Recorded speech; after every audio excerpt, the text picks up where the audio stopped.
I guess broadly, fundamentally, what I'm going to do with my insecurities is I'm going to confront them. I'm going to put them out there. I'm going to own them.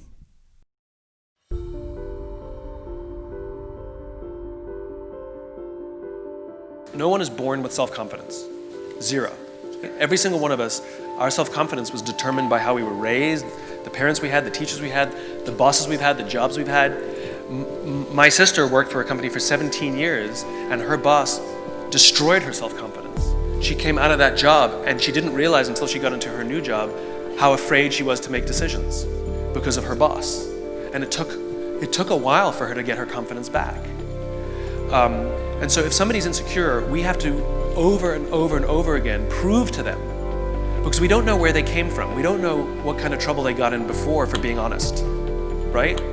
Or how they were raised. We don't know. And so we have to have total empathy and just prove to them that if they make a mistake, they're going to get helped, not hurt. They're going to get supported, not yelled at. I used to have somebody on my team who would regularly lie to me, right? Because she would rather lie to me than tell me that she made a mistake. And if I saw the lie, I would ask so many questions to get her to say to me, I screwed up. Because I can't say you're lying to me. And then at the end I have to be like, listen, it clearly doesn't add up.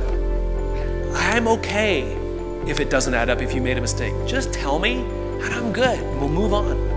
But when you deceive me, I'm gonna ask you so many questions to get to the truth.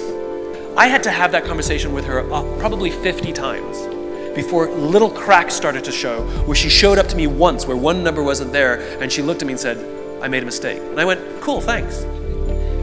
Alan Mulally puts it brilliantly. He says, you have a problem. You are not the problem. Right? So if something goes wrong, we have a problem, but you are not the problem. And that's the point is, we've too many times told people that they're the problem. So I think it's just going to take time and patience, and you have to do the hard work of helping that person build up their confidence again. When I failed this thing, which was, I was freaked out. The bottom line, when you have some kind of something that you're insecure about, well, if it's something that you can take control over, cool, then attack it and get good at it. You know, if you're insecure about talking in front of people, cool, attack that problem and get better at it.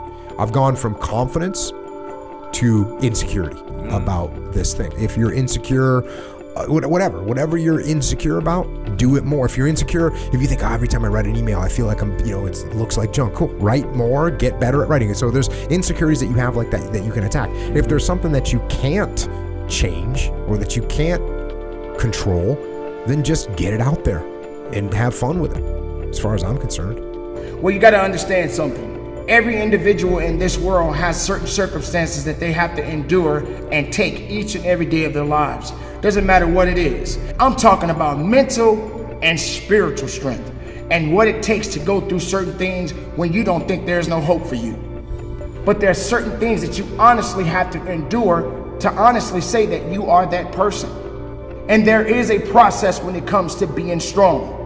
When you get knocked down, how long are you going to stay down? When you lose your job, when you lose that loved one, do you have the ability to go through the hurt and the pain? Regardless of what you're going through, the best time you know that you are strong is when you're at the weakest point of your life. That's when you know how strong you are. When you are so far down that hole, you looking up and you don't see no light, but yet you know there's an end to this darkness. That's when you'll find out just how strong you really are. This is a process, and you have to hurt just a little bit so you can understand what it means to be strong. So don't give up on your hopes. Don't give up on your dreams.